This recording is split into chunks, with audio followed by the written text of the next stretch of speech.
planners, and policy makers, right? And it is only because it is a natural reflection of her multi-talents and expertise in her variegated education, training, and experience. She actually has a BA in economics and East Asian studies from Harvard University, MCP and MArch from the University of California in Berkeley, and in architecture and in city planning, and a PhD in urban planning from Chulalongkorn University in Thailand. So you can see all the top-notch institutions. And if someone that could combine, these various views, from economics to heritage, to cultural studies, to architecture, planning, and policy, we would be our speaker, Dr. Montira, Horayangura, UNAKUL. Yeah. And she works actually as a cultural program officer at UNESCO Bangkok, and has managed various UNESCO programs within the Asia-Pacific region related to the safeguarding and sustainable development of cultural heritage, with a focus on world heritage. And she has developed capacity building programs, such as reviving traditional knowledge for conserving real heritage, sustainable heritage tourism, and collections management. And today, she has chosen a very unique, a very interesting topic. And this actually is most fitting in the context of a talk hosted by us as a Department of Art and Design. While we have launched since September a master program in cultural heritage management. So the combination of art and heritage. And this is exactly her topic today, the art of heritage. So let's give a big welcome to Dr. Montira. Thank you very much. Should I sit here? We'll join you later. Oh, yes. Okay. In fact. There's water. Oh, yes. Okay. Thank you.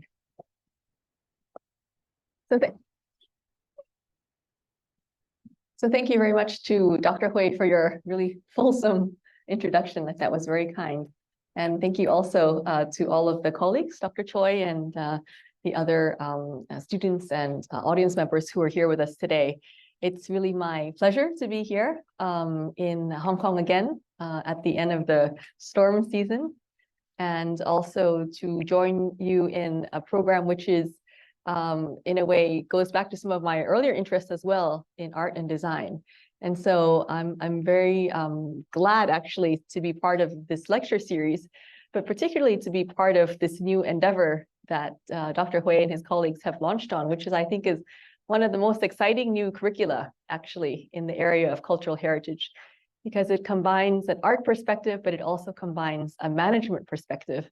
And in a way, it very much draws upon the strengths of Hang Seng University in order to offer that, hopefully not only to students in Hong Kong, but also students in Greater China and in Asia as well. And I think from the work that we do on the ground, what's really needed is this management perspective as well as an arts perspective to heritage, in order to make sure that the way that we think about heritage and the way that we manage heritage is as complex and as sort of subtle as it needs to be. So with that, I'd like to, and I was a bit challenged actually when I thought, gosh, it's an art and design kind of rubric in order to situate my talk.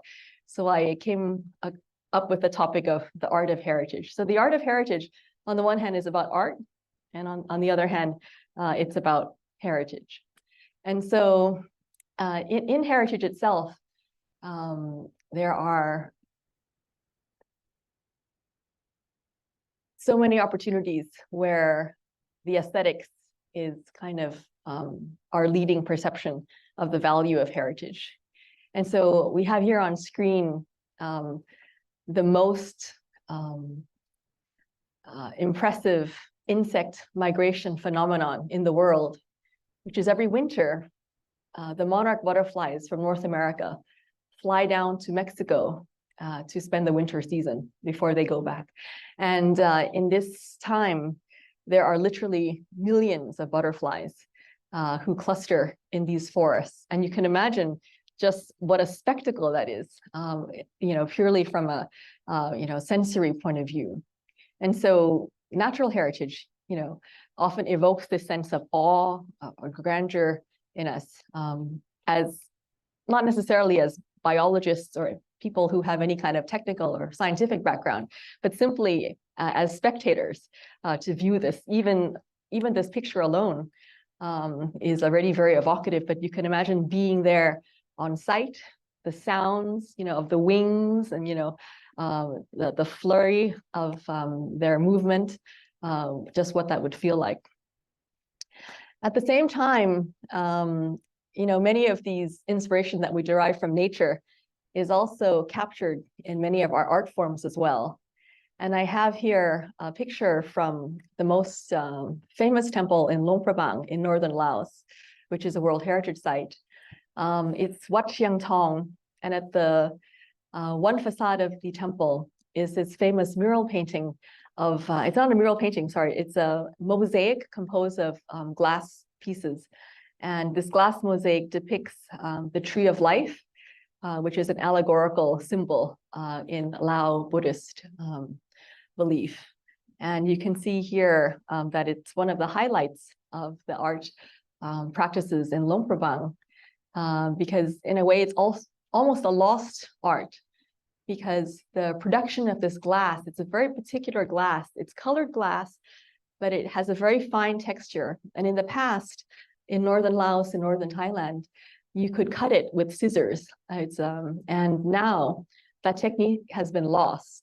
And even though many scientific institutions and universities, as well as local craft studios have been trying to recover it, no one has been able to fully recover it. So now actually this mosaic, when it was restored, was done with modern glass, with the hope that one day, if we recover this lost art of glass mosaic in the style of northern Laos and northern Thailand, we would be able to return it to its original splendor.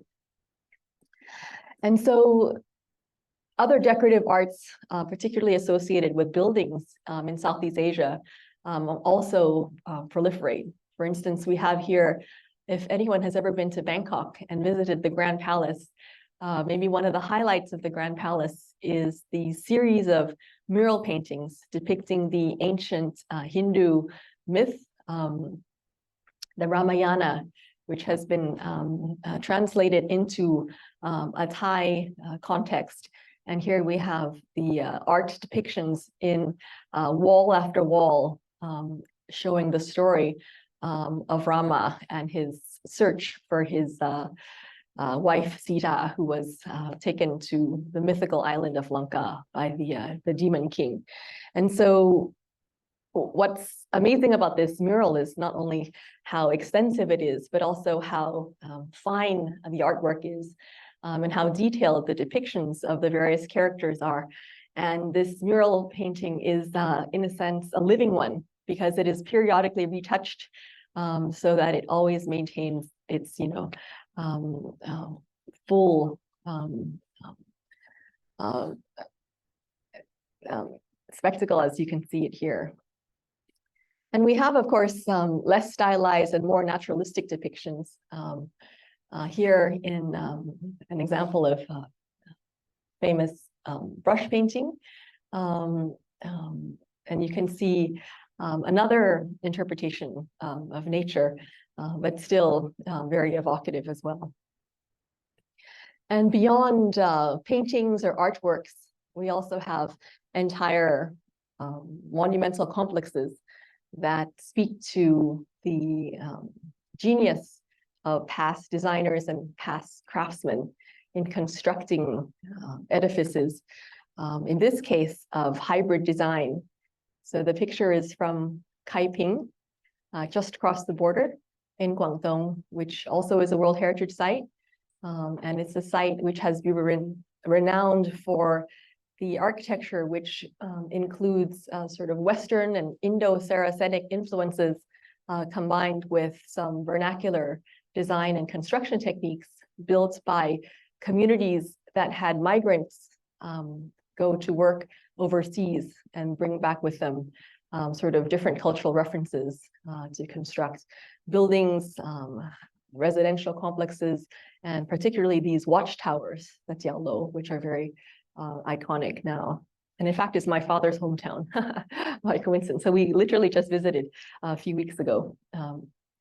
And then, of course, other artworks, which are more elite in nature, in this case, some imperial pottery depicting motifs which are very stylized. And so whether it's this ceramic plate or it's the brush painting or it's the glass mosaic of the Tree of Life, I'm sure you, as well as I, and many in the audience looking at it would feel, oh, beautiful. Oh, the colors or the composition and so forth. It really kind of evokes in us this response before the intellectual part can kick in about, some of the art historical references or the historical references and so forth. Really, there's a gut feeling of just how beautiful all of this is. And so for the most part, in the history of conservation, that has been one of the pillars of our appreciation for what heritage is. The very fact that these works of art have an intrinsic artistic value is a starting point. And then in addition to that, there's other perspectives in terms of historical value. And it's only quite recently that we have been discussing about the value of, say, social associations or attachments to place, or spiritual associations with place in a formal way.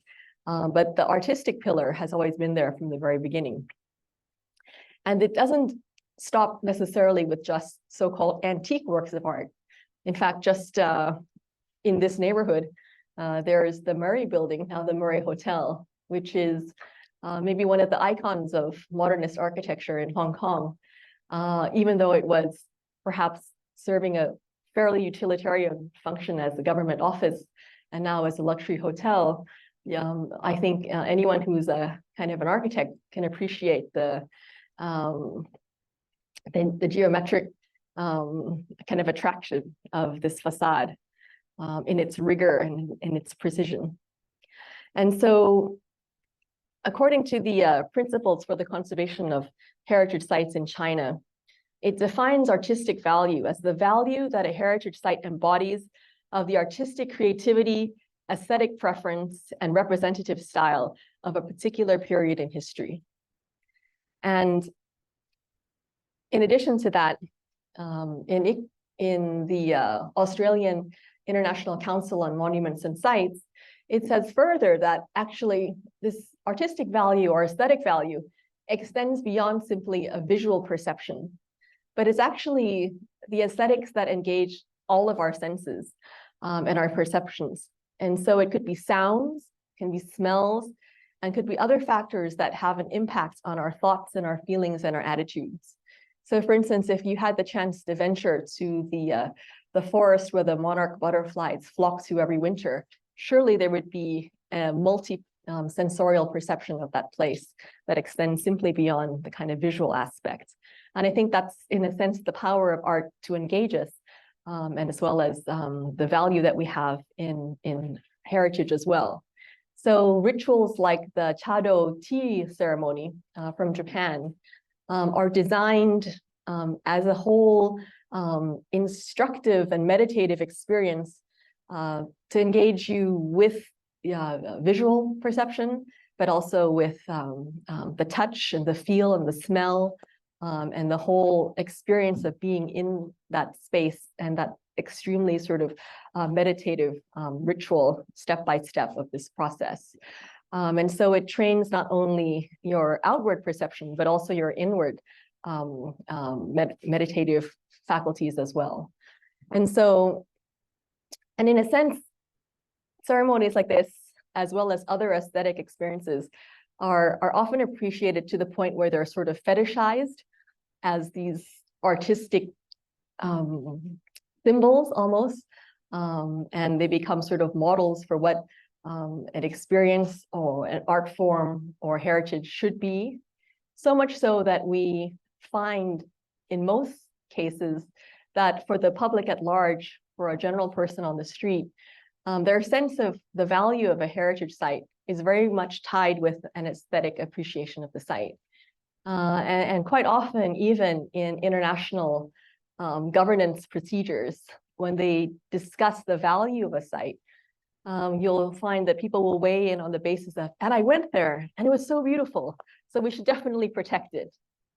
And so the dark side of this argument, of course, is, well, what happens when a site is not beautiful?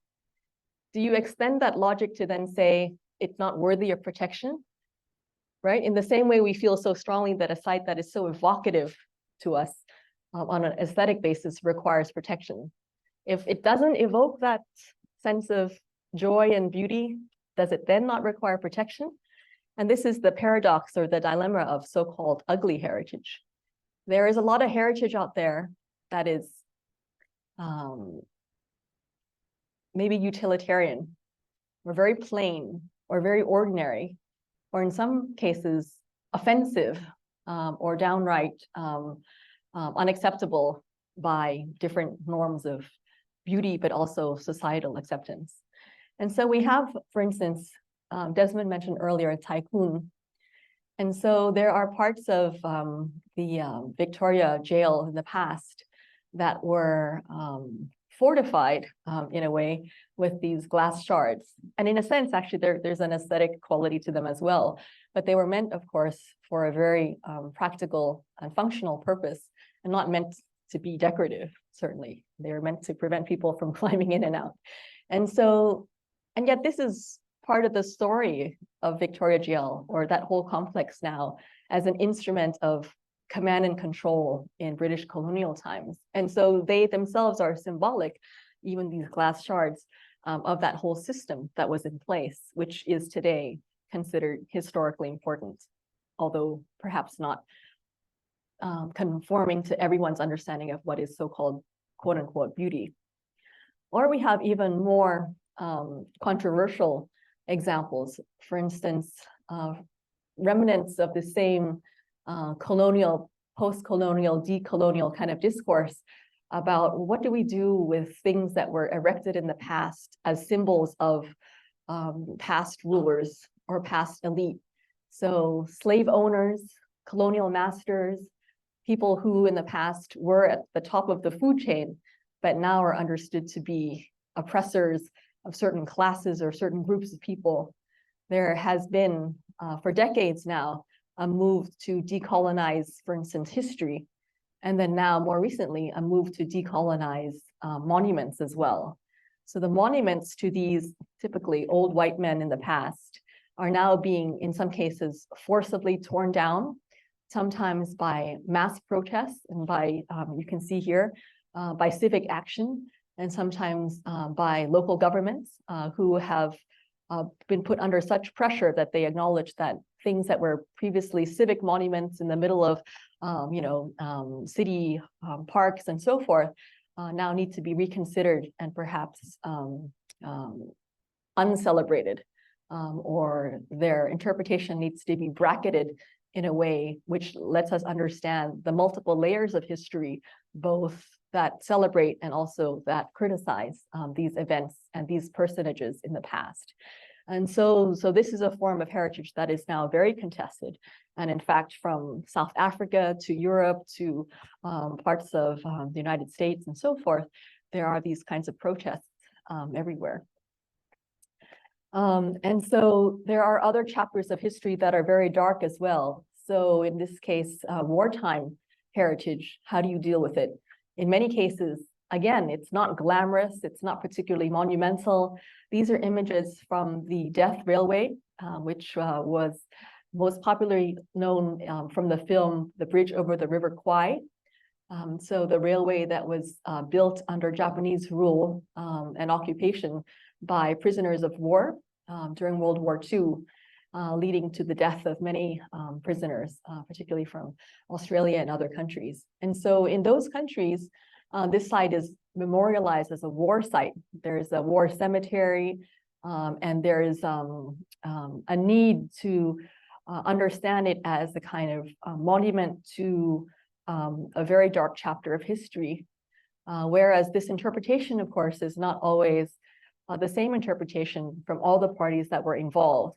And so the way that this site is recognized is extremely unsettled. And there's a lot of negotiation which was still ongoing in order how to even name this kind of site or how to even identify this kind of site. So even the name Death Railway is clearly pointing its finger at certain parties, whereas it is the reality or the perceived reality of people who were involved in the construction of the railway. And so sites like this are, provide no clear answer on how they should be treated. But if you go to the site, it is the remnants of a railway track, which passes through some natural setting, some of which is quite harsh.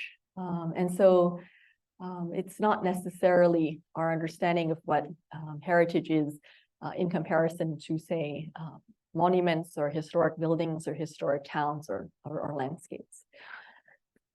And in the future, if we think about in 50 years or in 100 years' time, the kind of industrial landscape or the post-industrial landscape that we're constructing today, like the high-speed rail that is going across many countries now, all this kind of infrastructure at one time is going to be considered also historic, but at the present time has a kind of functional purpose, and perhaps are designed as marvels of engineering, which in and of itself is something that's worthy of interest and protection, but perhaps not designed necessarily with the idea that it's a heritage artifact per se. And then we come to some very ordinary heritage, which there are probably millions of residences like this in China even today. Sort of round earth construction, fairly modest in size, not particularly in fantastic shape. And so for most people looking at something like this, it would be easy to overlook and easy probably to decide to tear down and replace with something else. It happens to be the house of the first He family clan member in Kaifeng, my ancestor, who settled there some 800 years ago as an education officer in charge of inspecting the education system in the area. So for our family or our clan, at least, it has a particular resonance. But for a larger group of people, perhaps even local city government or the population at large in Guangdong, probably it has no more meaning than just yet another vernacular house. And so in sites like this, there's a question of whose experience and whose perspectives are valid when we try to weigh what is the heritage site and what are the heritage values that are worth protecting. And so there is an understanding that all of heritage, in fact, we now realize is constructed and the meanings are negotiated. So before we come to an understanding of what a heritage place is, there is some negotiation going on between experts and government and community and tenants or users and so forth, which all have slightly different perceptions of what that place is and why that place is important to them or not important to them, as it may be. And so if we come closer back to where we are, so this is a picture from Wanchai several decades ago when it was very bustling, and you can see the kind of level of commercial as well as residential activity in the streets. But this very same neighborhood was, of course, at risk of being redeveloped and ultimately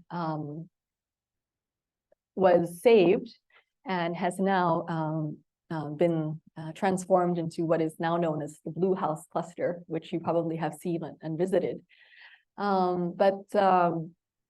Again, this kind of heritage, not only in Hong Kong, but in many countries and many cities around the world, this heritage of social housing, of tenement housing, the residence of a non-elite class in society, was not particularly recognized, and in many places would be the subject of being torn down and redeveloped, whereas palaces and churches, temples, and so forth would occupy a higher rank on the kind of heritage grading list. And so projects like the Blue House call into question, well, who determines the value of heritage and whose heritage is considered valuable? And if projects like this show that in fact social housing or sort of a democratic view of the heritage of the people is also valuable, then it really challenges our perceptions not only of what heritage is, but also the process by which heritage is then identified and managed, made use of, developed, and so forth. So that it requires the participation not only of, say, the government architect and myself, the expert, but the government architect, myself, the expert, and maybe all, 100-some people who are sitting at this celebratory dinner who have a stake or have a say in what is, after all, their place of residence or their home. And so this has been really a fundamental shift in the way that heritage work is done. And it's happened fairly recently, just over the course of the last few decades. And so there are many ways that scholars have identified that have been used in order to work out this dissonance or these tensions in heritage. There are ways that are perhaps a bit eyebrow-raising, like we could destroy the offensive heritage, we could consign it to oblivion, we could simply ignore it, pretend it doesn't exist. These are some strategies, perhaps not the most constructive ones. Or else we could also think about ways of engaging with this dissonant heritage. So can we create consensus? Can we negotiate compromise? Or can we present a pluralism of interpretations by a diversity of actors? And in so doing, acknowledge that every heritage place is multifaceted, has multiple stories, has multiple dimensions. And so in this process, we're beginning to see the shift from our understanding of heritage as an artifact, like that beautiful blue and white ceramic plate we looked at, or some of the artifacts that I presented earlier, to an understanding of heritage as process. And process in this case has dual meanings. There is the process of negotiation that I talked about earlier, but there's also the inherent process that you undergo to create heritage. So heritage is an act of creation, and it's the act of creation that in fact defines what heritage is, not the actual end product per se. And the end product perhaps is not static, but it's evolving and it's dynamic. And so even a place like the Blue House, a year ago was probably different. 5 years ago was probably different. And certainly several decades ago was different. And so even things that seem to be quite immovable or immutable are themselves also subject to change. And so we have from Angkor, one of the most celebrated sites of monumental Southeast Asia, a number of very well-known carvings, both high relief and low relief carvings adorning the various temples in Angkor. And among these are these dancing Apsara figures, who are some of the sort of the most fine examples, not only of the carving technique, but also as a memory of what kind of dance culture and performance culture was like in those days, and also in terms of a whole system of veneration as well.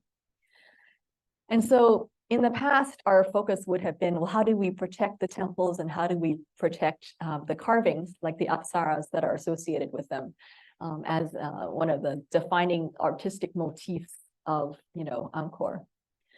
Today, our interest has turned into, well, how do we actually transmit the art form of dance, which to this day continues, and in fact, as you can see from the gestures, are not all that different from the carvings, and the Apsara figures still as an important part in character in Khmer dance which has various thriving dance schools passing down this technique to young generations of Cambodians.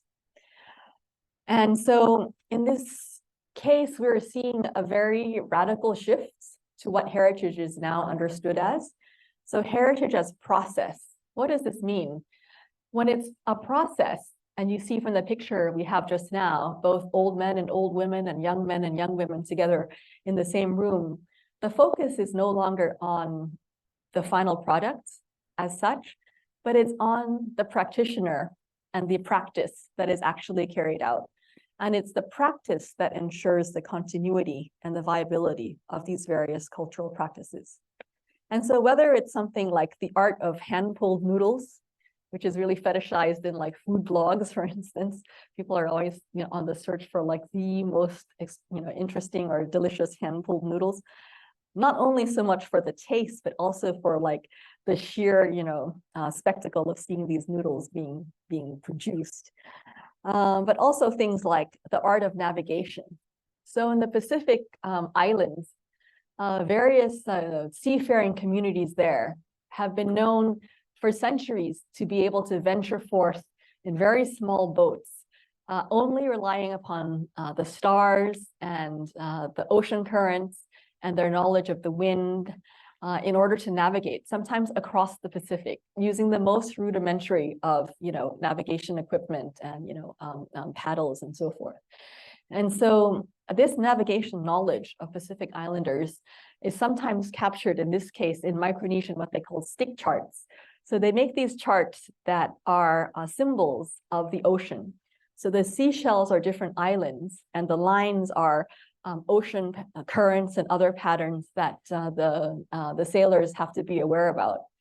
And we can see that on the one hand, it is this actually quite very nicely crafted, like handmade artifact that you sort of want to touch. And on the other hand, what's important is not this stick chart per se, because the stick chart is a very rudimentary depiction of actually what is a very complex understanding of ocean, wind, waves in the head of the sailors. And apparently many sailors don't actually bring these stick charts with them when they go on the boat. It's internalized in their heads. And the stick charts are actually taking what they have in their heads and downloading it, onto like some physical artifact. And so in this case, what we can see, whether it's noodle making or dancing or rowing a boat across the Pacific, is actually the idea of heritage as know-how. So the thing that if we want to really get at the heart of what heritage is, it's not necessarily that very beautiful blue and white ceramic plate or the mural painting or even the stick chart.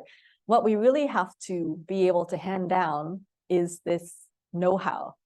So what is heritage as know-how? First of all, what is know-how? So know-how is the ability to do something without necessarily being able to articulate it or even to be aware of all the dimensions.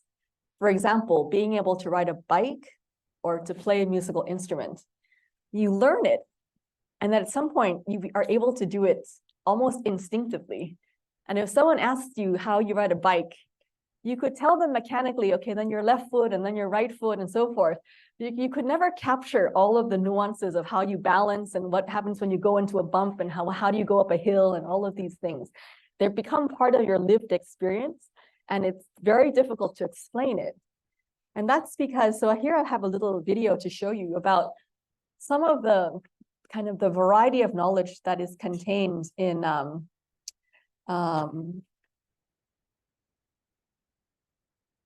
To the Chaldee or sea people, coastal areas and islands are homes and places of livelihood.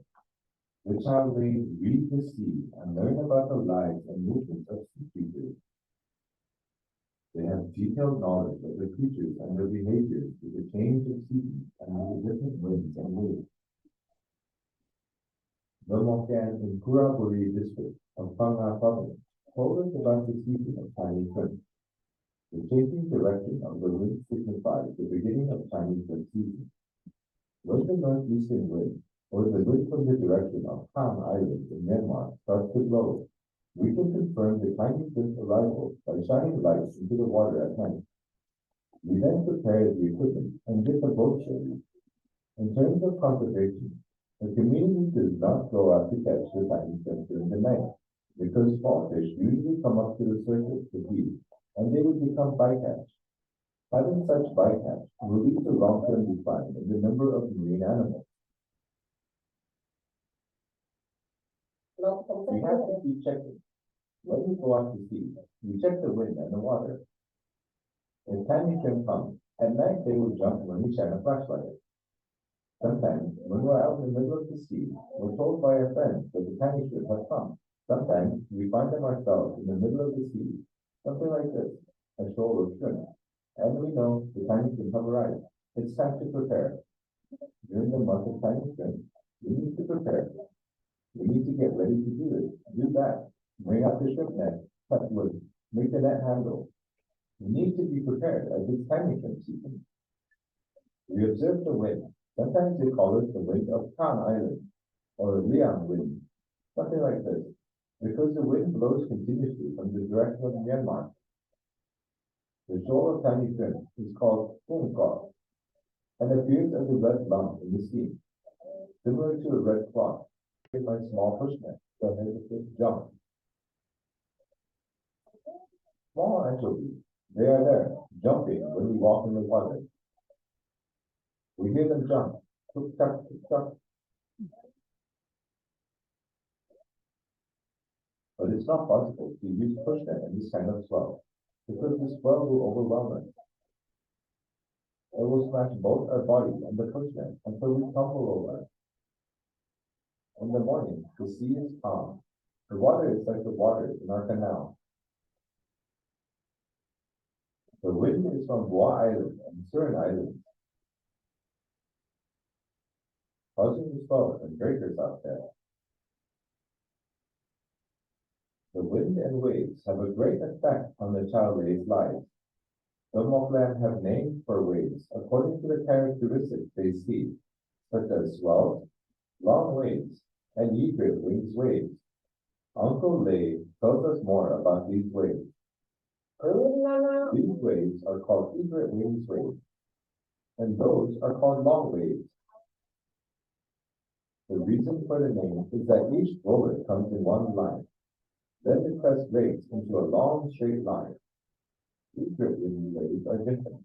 One wave is here, the other one is over there, breaking and flashing. As for long waves, they are over there, breaking into one straight line. Is this clear? So as you can see from this short video that was produced by a project that we worked on with Chulalongkorn University Social Research Institute in Thailand, that was working with Chaldei villagers in the south of Thailand. Sometimes these Chaldei villagers are part of a group sometimes known as the Sea Gypsies. They live in the Andaman Sea, and their livelihood is entirely dependent on the sea, but they migrate, and for part of the year they live on their boats. And so you can see that their knowledge of the sea and the waves and the wind and the various sea animals is very highly evolved, in the same way that, you know, Eskimo have multiple words for snow, different types of snow, and for us it's just snow. For them as well, all the different types of waves and other currents are extremely finely differentiated. So all of this knowledge is not knowledge that is easy to explain. So even though we have these documentation like the video and so forth, the only thing we can hope to capture is what is explicit knowledge, things that they can explain. For instance, the uncle was explaining all the different nets he uses in different situations to catch different kind of fish. But beyond that, there is a deeper level of knowledge called implicit knowledge. And implicit knowledge is sort of how things happen. In some cases, this is known, but maybe it's difficult to articulate. But at the bottom, there is tacit knowledge.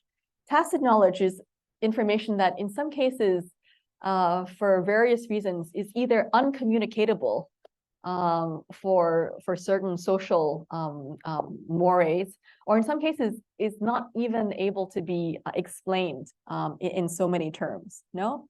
And so if we map it a different way, we could see that some knowledge is articulated, and that's the knowledge at the tip of the iceberg.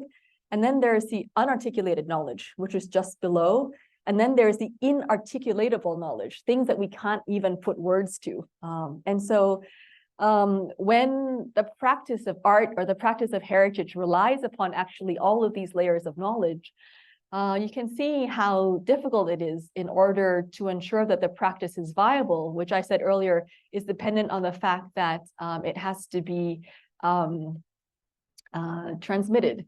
And so the transmission of knowledge, which is articulatable, you can teach someone. And as teachers in a classroom, you can explain things, principles and why and facts and so forth.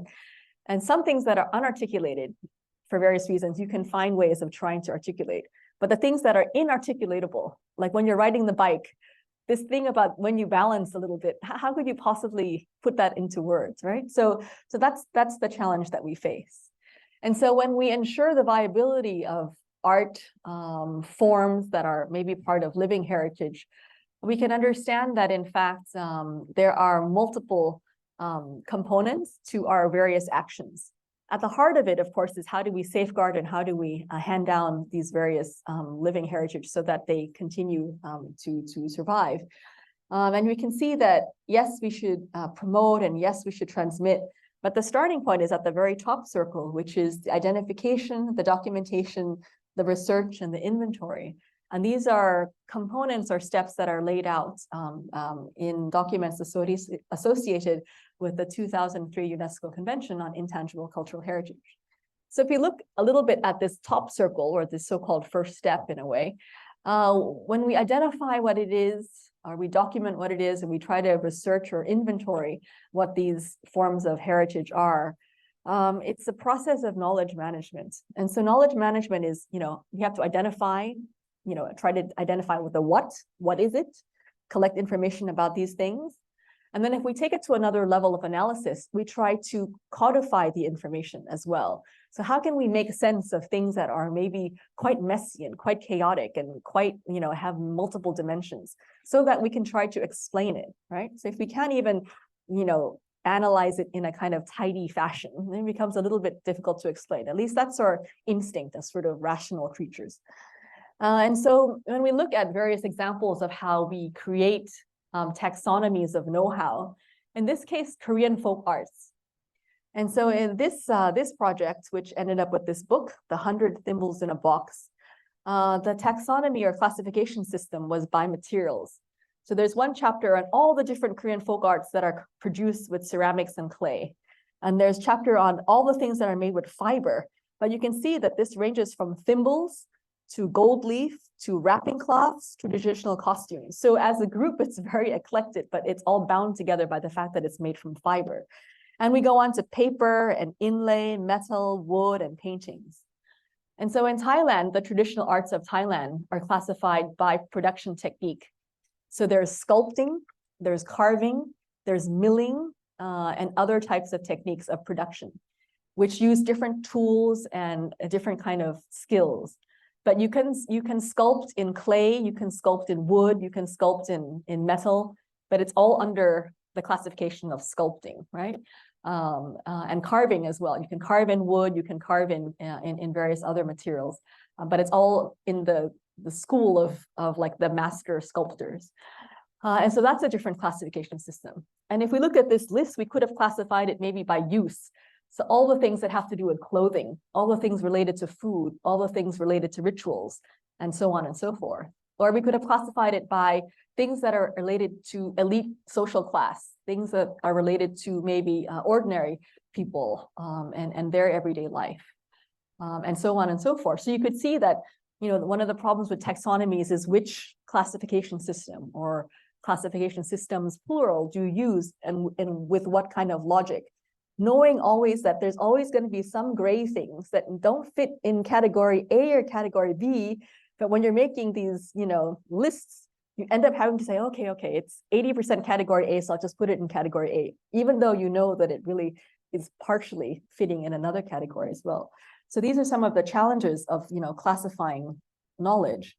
And so people who have worked with knowledge codification have identified multiple types of limits. First of all, when we looked at that iceberg, right? The knowledge at the bottom of the iceberg, you can't even articulate it. So, how could you possibly codify it, right? That's a challenge. Or what about oversimplification? As I said just now, some things are very complex and they don't fit neatly into certain categories. And yet, when you codify, you end up separating things out and ignoring, well, I'll just pretend it doesn't have that 20% that really fits in B. And as a result, you're oversimplifying the reality of the world. Or the third thing is that sometimes it's a bit reductive. So if I were to write a manual of how to ride a bike, I could only tell you all the basic steps: left foot, left hand, right hand. You brake, by pushing on the brake, handle and so forth. But I could never capture all the other things that I cannot even put words to, right? So in that way, it's very reductive. Or what about the fact that sometimes there are ethical issues? Some parts of that iceberg might be knowledge that a community holds internally, and they don't make it available to the outside world. Even masters, you often read about like masters of schools of art who are a little bit possessive about their knowledge. Even though they're like 90 and they're probably not able to practice much longer, they don't want to impart this knowledge to someone else, or in some cases, they don't want to impart this knowledge to someone outside their own school, so they can only teach their disciples. And so in some cases, there are ethical issues where, for whatever reason, that knowledge is held within a smaller circle and is not really meant to be disseminated. Or sometimes the fact that the knowledge is dynamic defies documentation or codification. So is it really physically possible to go and document pictures of the blue house like every day? No, even though we know that, today there's a storm, tomorrow there's sunshine, and the next day one sign fell down, it's always changing, but, it's not really possible. And sometimes when you have determined certain codification, it's difficult for various reasons to like change that system, right? So knowledge codification is a very complicated thing. And so James C. Scott, who is a great sort of agrarian specialist from Yale University, once studied all these efforts to develop nations under the rubric of the governance of modern nation states. And he said, the modern nation state is constantly frustrated, because it's not able to reduce the chaotic, disorderly, constantly changing social reality into an administrative clarity that it's required. So here we see that to govern something, you first have to be able to organize the knowledge and to understand what you are governing, whether it's a forest or a forest plantation or a group of people or whatever. So that's why we have things like census, that it's an attempt of the government to understand how many people there are, how many households, where do they live, how much tax should they pay. So this effort to sort of, quantify or investigate and so forth, the governed, is something which, is fundamental in modern governance. And so as a result, because, society is complicated, forests are complicated and so forth, what we end up is that we have at most what he calls a heroic and greatly schematized process of abstraction and simplification. So to explain how many trees are in a certain forest and all the different types of trees, you end up ignoring maybe the secondary types of species or the tertiary types of species and only counting the important economics trees, for instance. But that doesn't actually capture the reality of that forest. And so, by this means, we can also see the tensions in trying to map dynamic local knowledge on top of these mechanistic, modern, scientific, systems of knowledge representation and display. So like maps, sort of GIS maps, even though they're very technologically sophisticated, right? We are working with villagers in forests to try to take their own mental maps of the forest and try to map it into a system that can be recognized by forest rangers or forest wardens who operate in a scientific kind of worldview. And so we take these, GIS maps, and then we work with villagers to ask them to plot, well, where are your ancestral lands? Where do you catch certain types of deer? Where does the water come from in the early rainy season? Where does the water come from in the late rainy season? All of these things we try to capture, but it's a very imprecise experience because, of course, it's difficult to take this knowledge, which is very specific and it's also dynamic. They cannot say that the deer only can be found from tree number A to tree number B, right? The deer, they're moving around and, in different seasons, in different years, they have different, slightly different patterns. And so it becomes a kind of impossible task, and yet we persist because we value this local knowledge and find that we have to find some way to reconcile it with the other administrative type knowledge that we have at our disposal and we use in modern heritage management. And so the challenge becomes, how do we negotiate between the fixedness of modern scientific knowledge systems and dynamic local epistemologies? And so this is really more a question than an answer, because it's not very easy to do. But certainly one thing is to understand the value of these local knowledge systems, to bring it to the table and to find some way to create a dialogue between, say, biologists, hydrologists, arborists who deal with trees, and local knowledge bearers as well. And so in this case, we now move from understanding heritage as know-how to coming back to the theme of heritage as practice. So ultimately, the survival of heritage depends upon its practice. But its practice is not always going to be like cast in concrete, like there's only a certain kind of practice that is accepted, or a variation of practice that is the official, so-called official one, right? So when we think about living heritage or living practice, one good example is languages.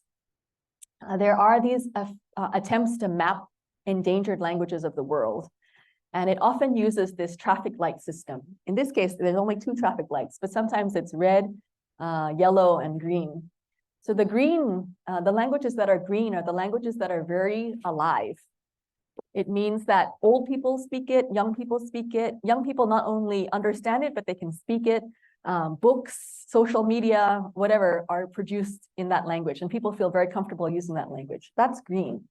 Yellow is when it comes to a slightly precarious position. Maybe old people can speak it and young people can understand it, but young people have a hard time speaking it.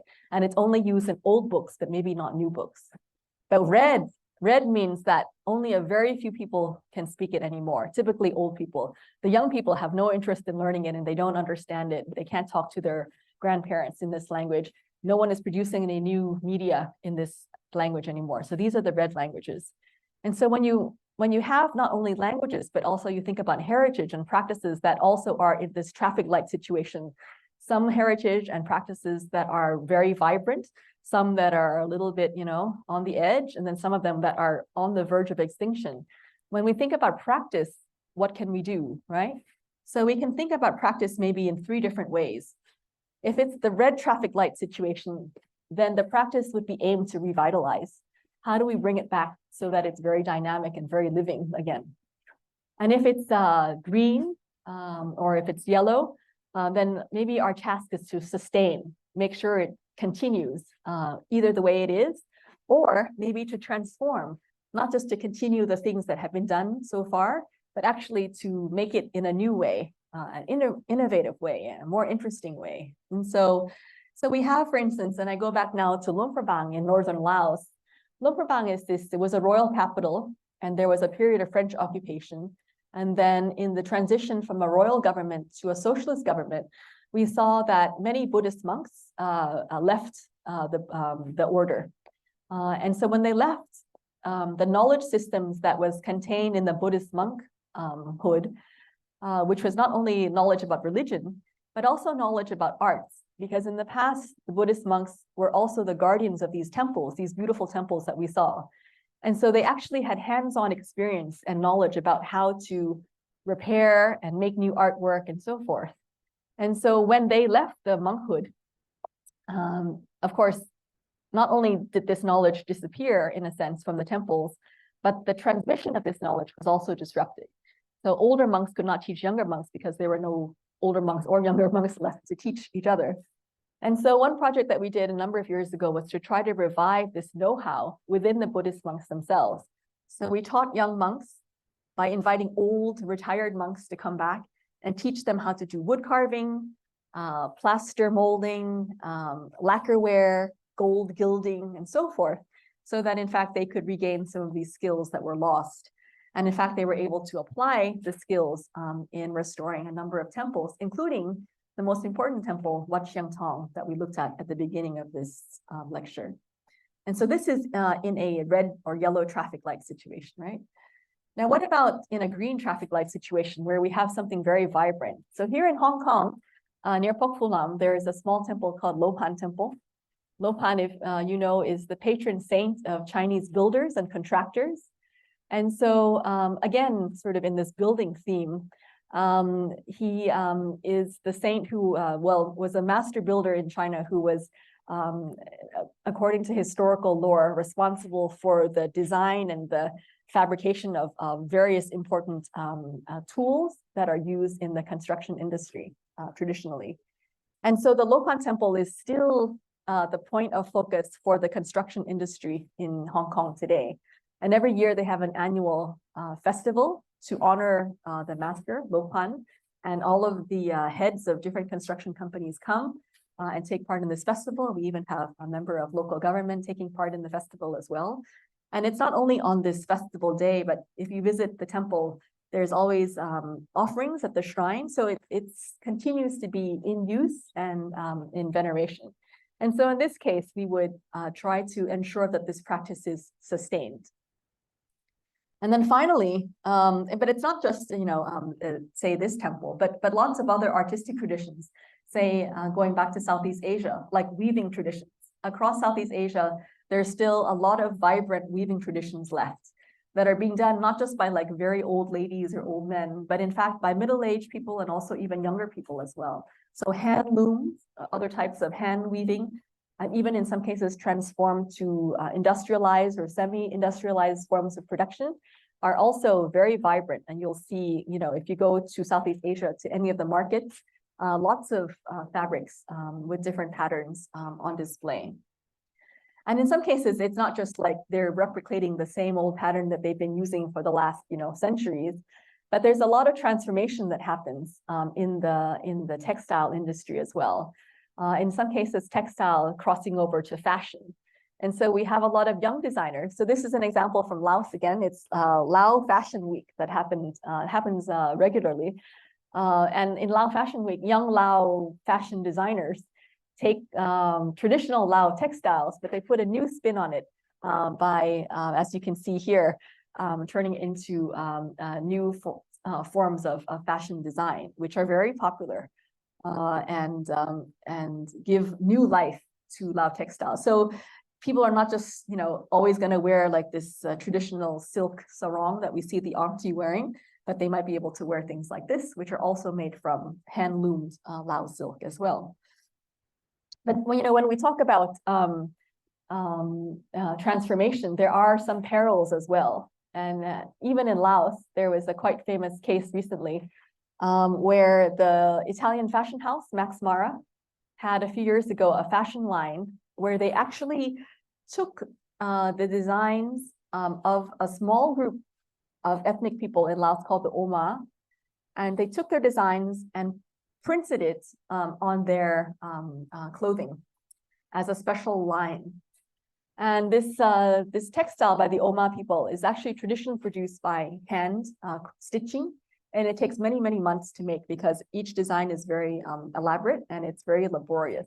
So part of the value of these textiles and the clothing was the handmade quality of this clothing.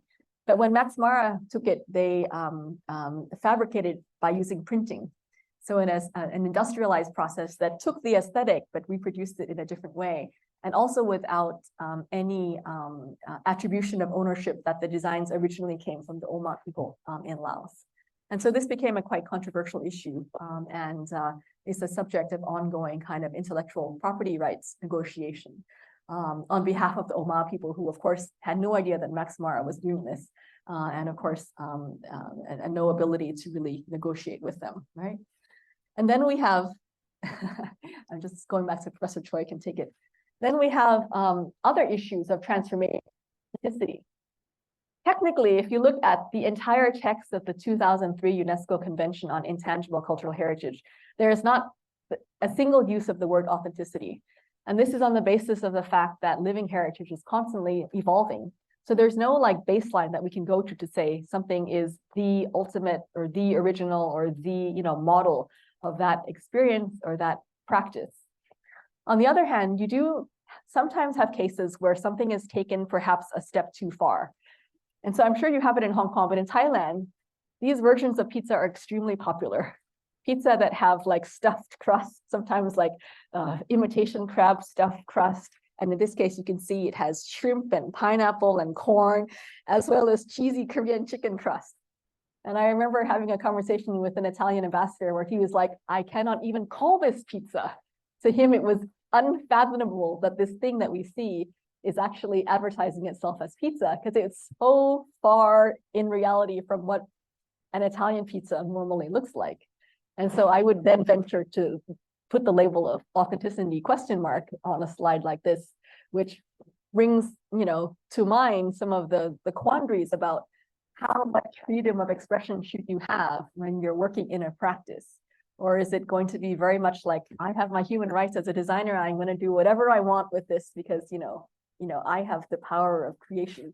So, this is sort of a debate. Maybe it's okay if it wasn't called pizza. Maybe if it was called something else, maybe it would be okay, but labels are important because people go to this restaurant chain, which is called Pizza Company. They don't go because it's called like stuffed crust, cheesy pastry, right? They go because it's called pizza. And another question is about simulacra. And so sometimes heritage is made in a completely fantastic way. And I'm using fantastic in a not fantastic way, if you know what I mean. And so heritage is taken and turned into another experience entirely. And it's not meant to be original. It's meant to be another experience. So this is It's a Small World at Disneyland, of course, which my children greatly enjoyed.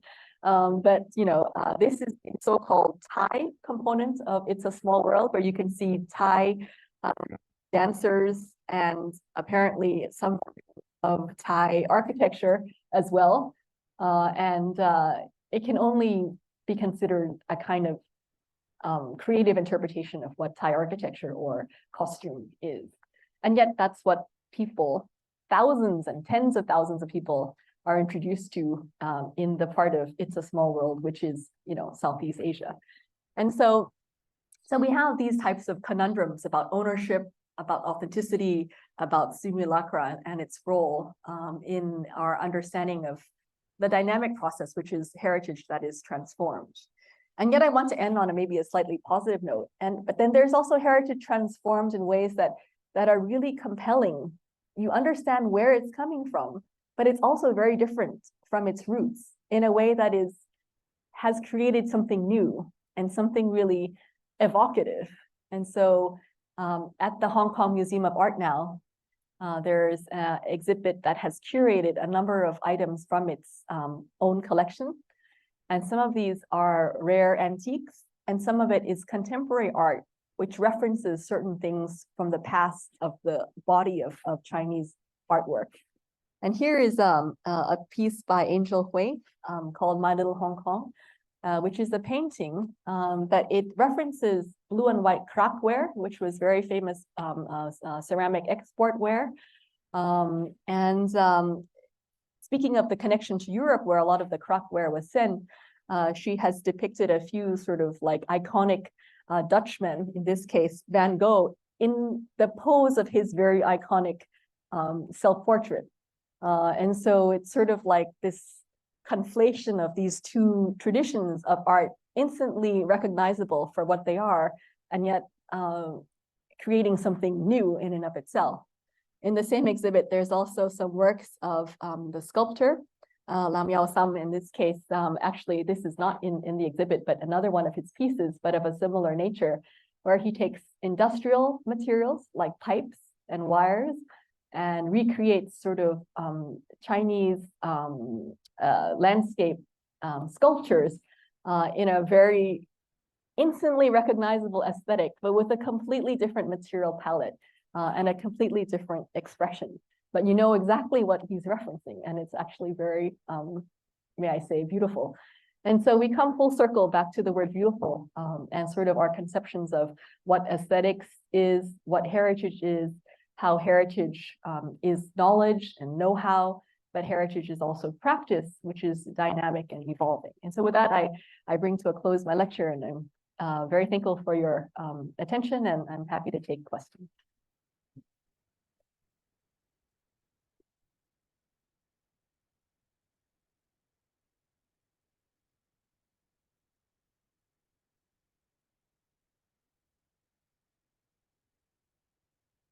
Here, I just came back from Napoli, Oh, land of the pizza. Actually. oh yes, yes. I think for the among Italians, Yes. they were saying, the pizza on the north is not really pizza. Ah, right. So that pizza snobbery exists even in Italy, let alone this extremely creative expression of what is called pizza. Yeah. Yes. So, let's, I think it's, actually, we are given some time to discussion. So let's see what audience here, or even audience online, any questions. Yeah.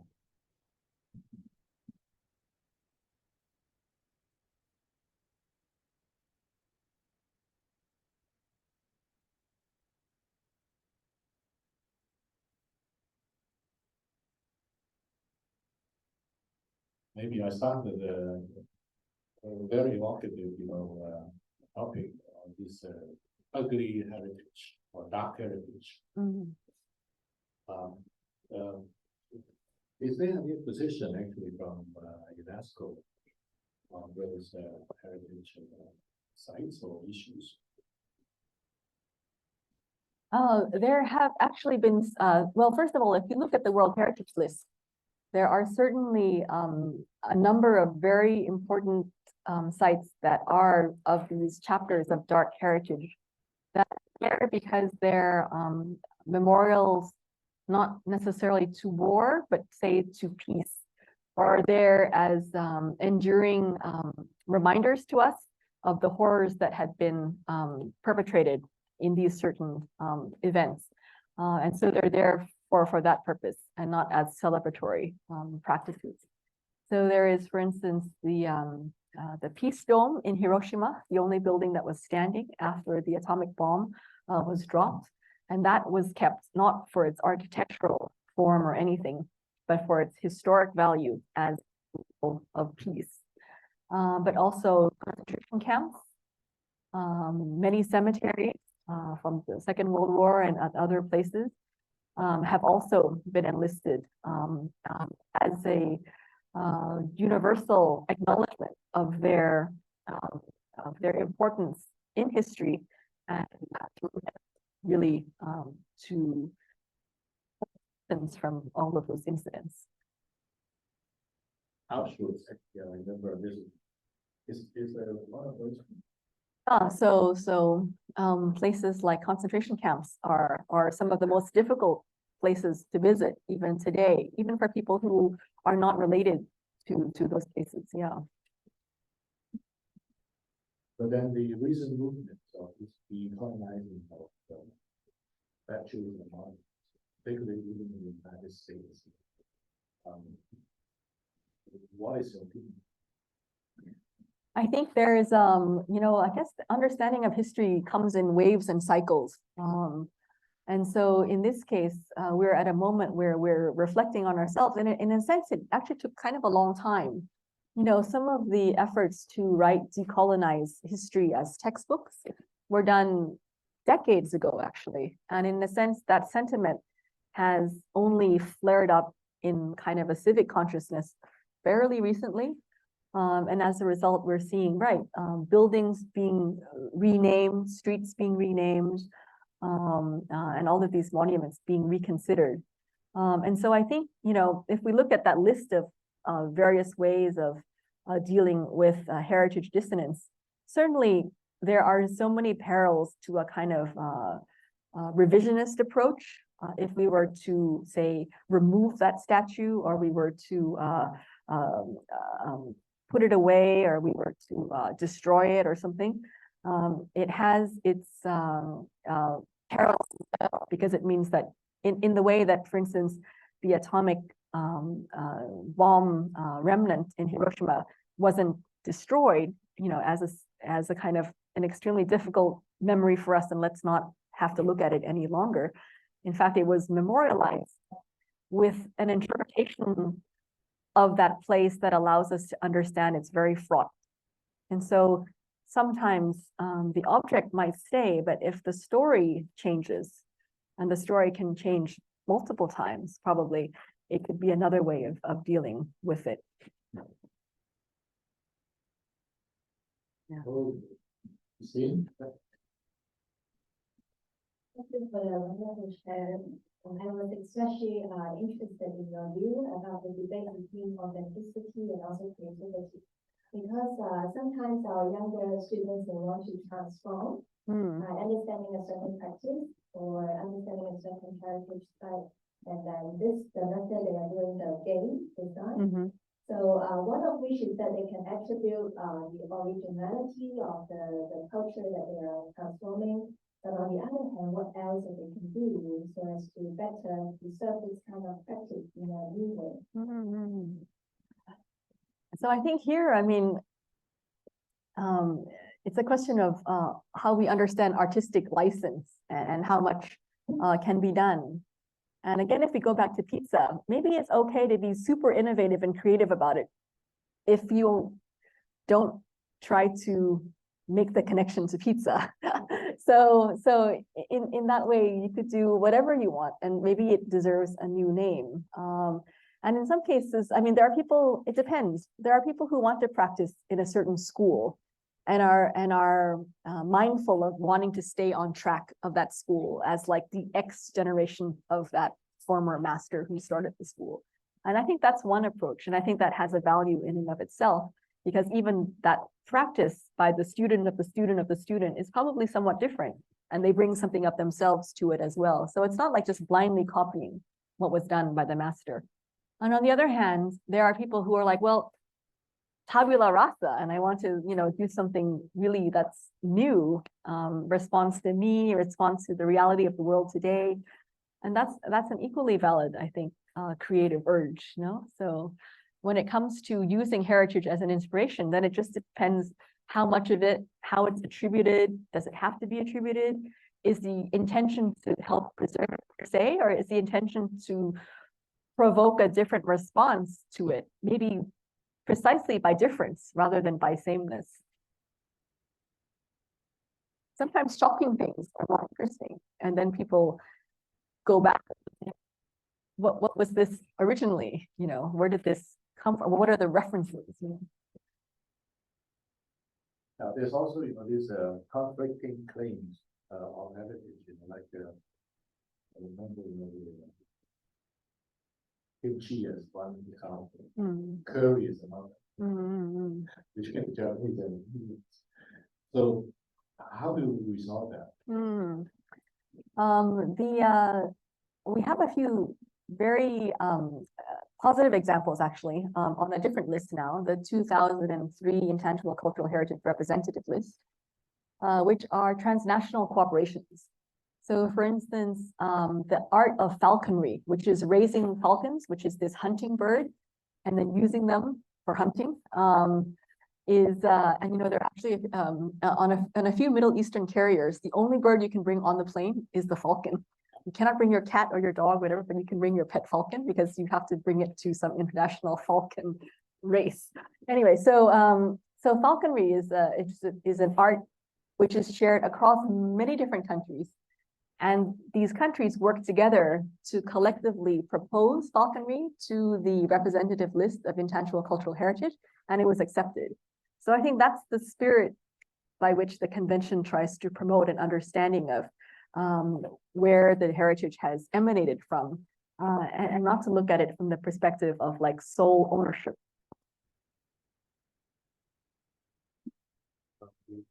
Recently, the guest speaker from Mongolia. Right. Yeah.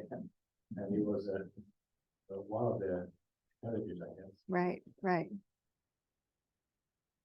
So, any questions from students? Yeah. Yes. Okay. So, hold on to my point, so there can some characters such as the truth from Hunan province is missing and disappearing. So, I want to ask the professor, when you're facing the language and the characters, which one you think is the most important in the heritage management or the prevention? Thank you. So there's some language. Yeah, could you come forward? Oh, yeah. Yeah, because I think that the system, we only want the Oh, online, yeah. the online audience. Yes. Okay, as you all know, we have many characters and words which was missing and disappearing in our countryland, such as the 女书 in Hunan province, which is written by the Asian women. They want to transform some secrets with each other, so they don't want the men to know how the meaning in it. So like these characters, there are missing. So I want to ask the professor, when you facing the language and the characters, you think which one is the most important in the heritage management and prevention? Okay, thank you very much. Thank you. So I'll maybe make a allegory with there is in the North Pole a seed bank, which it's built into like the Arctic ice, and the seed bank. Could you come forward? Yeah, because I think the system, we also want the online audience to. Okay, as we all know, we have many characters and words which was missing and disappearing in our countryland, such as the 女书 in Hunan province, which is written by the Asian women. They want to transform some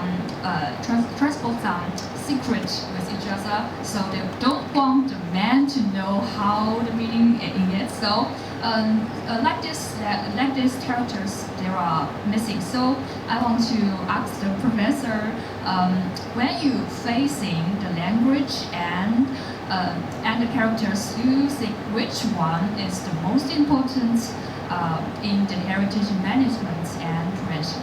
Okay, thank you very much. Thank you. So I'll maybe make a allegory with there is in the North Pole a seed bank, which it's built into like the Arctic ice, and the seed bank, from this point of view, not about vitality but purely preservationist, where they apparently are inundated with boxes of like tape recordings and written documents and so forth by small groups of people and tribes all around the world who are really worried about their language disappearing. They send them to these repositories so that their language can at least be cataloged and documented as one of the languages of the world. And even if it eventually disappears, at least it's recorded for posterity as an artifact. So that's from a kind of documentation for the sake of documentation point of view. But if we look back at that circle of things that was necessary to safeguard living heritage, it doesn't ever stop just with documenting for the sake of documenting, but it's documenting for the sake of transmission. And so ideally, how would that language, if there was only a few speakers left, or if it was completely gone, in which case actually it's not considered living heritage, but can it be revived? And if it's revived, is it through an effort to educate young people in how to use it, or at least it starts with a scholarly community who learn how to write it and so forth. And so at the end of the day, the revival and then eventually the living transmission is the only way to ensure that a practice continues. But at the very least, we can have some documentation for documentation's sake, at least as a baseline and as a kind of eternal historic record.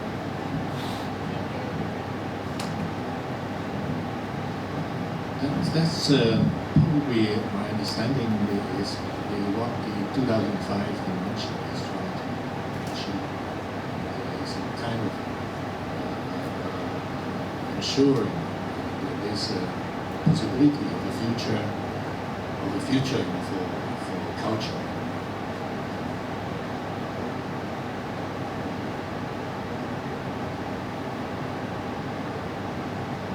Okay, so are you from that part of China? The particular.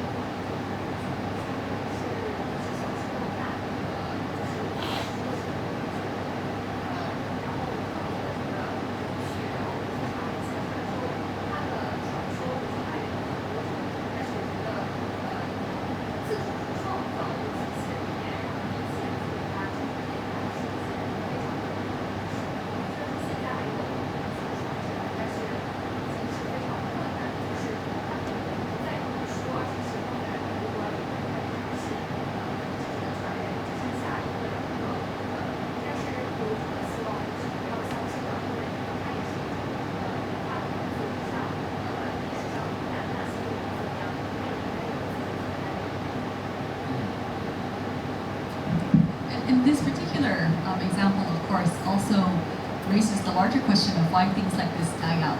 And in some cases, like this very particular script, which was used among women to transmit issues that were not meant to be shared, right? Perhaps due to the changing and maybe improving status of women and their integration into society and greater access to mainstream education and other opportunities, perhaps made the necessity for these things obsolete, in the way that there are things that have become obsolete because of changing tastes or economic realities or whatever. Some things maybe, like the rotary phone, it's become an artifact of a time that, is no longer with us. So sometimes one wonders if there's an obsolescence, to culture.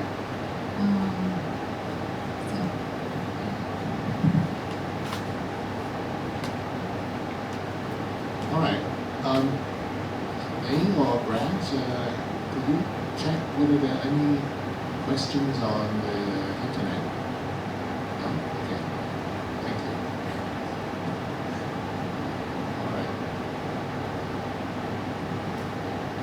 Okay. So maybe just one last question or discussion that we might talk about is you know Hong Kong quite well. You go often. So we are also trying actually on many fronts, how to understand our heritage, even make good use of it. And then we started this scheme on the revitalization, using the government heritage sites for various purposes.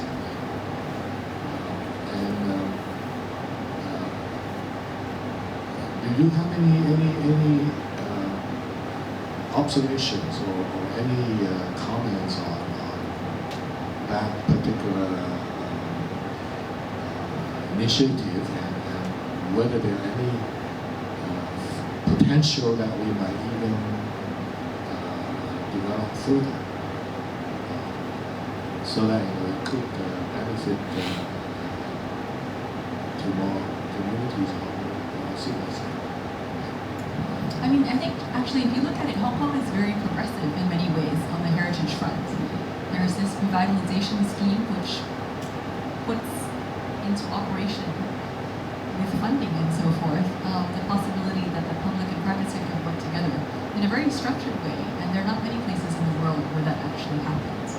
And we can see the success of the scheme through various projects that have done very well, and of course there have been some bumpy patches along the way as well. Another thing I think Hong Kong has been very progressive is expanding the notion of heritage to things like countryside.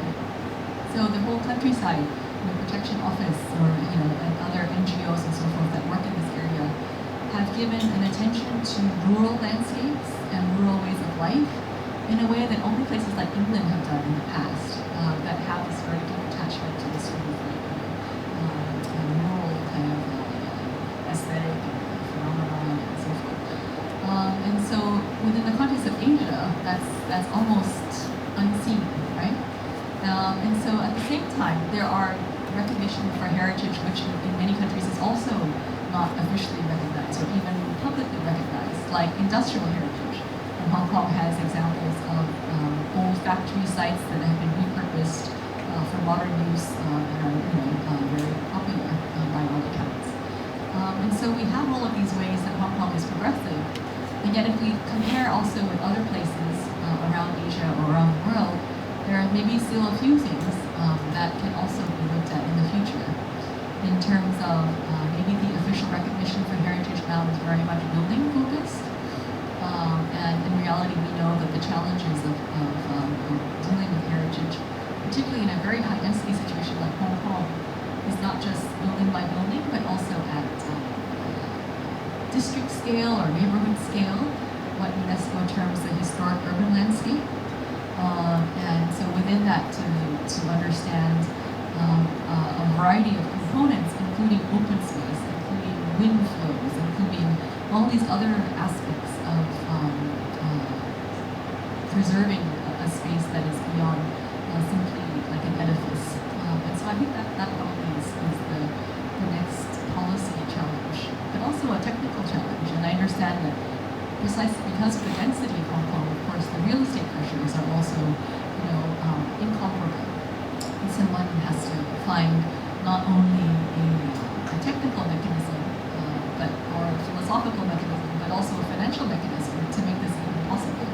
And in a way, we circle back to now having some strength in this area, hopefully, in terms of understanding the kind of economics of things alongside an appreciation for art and culture as such. Thank you, Montira.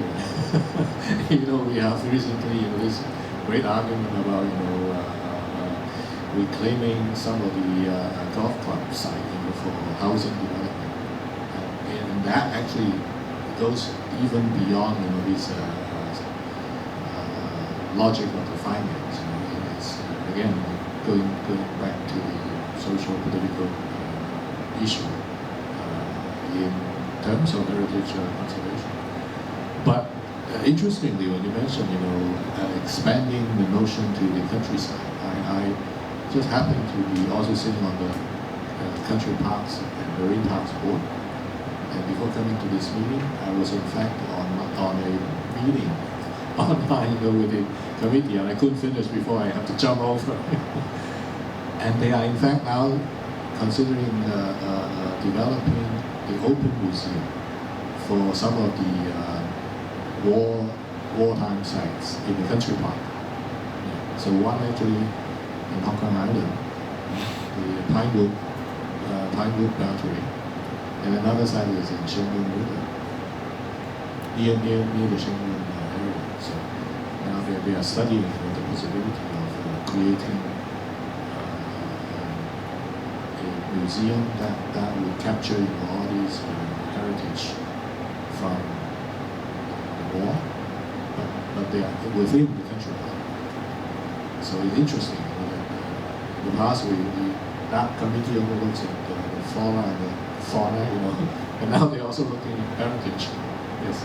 So near the Xingun River, the Ma Wanshan Country Park, for instance, Yes. has layers of industrial heritage and associated, not just the mines, but all the things associated with the mines. So I'm sure it's not just these country parks, but other country parks that, in addition to military heritage, have all these other layers of occupation and human history and so forth that they're already protected, which is a great thing.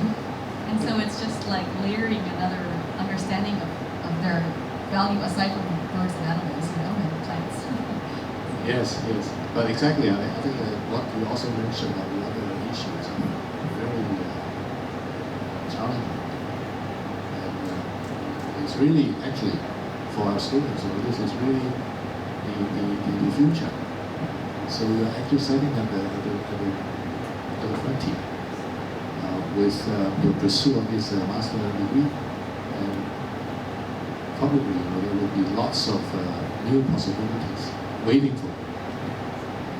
And with this comment and remarks from our speaker, I'd like to thank Montira once again, for your beautiful, wonderful, lecture today. And I hope, that everyone actually would be inspired in one way or the other. So let's give a big warm applause and thank you, for our speaker.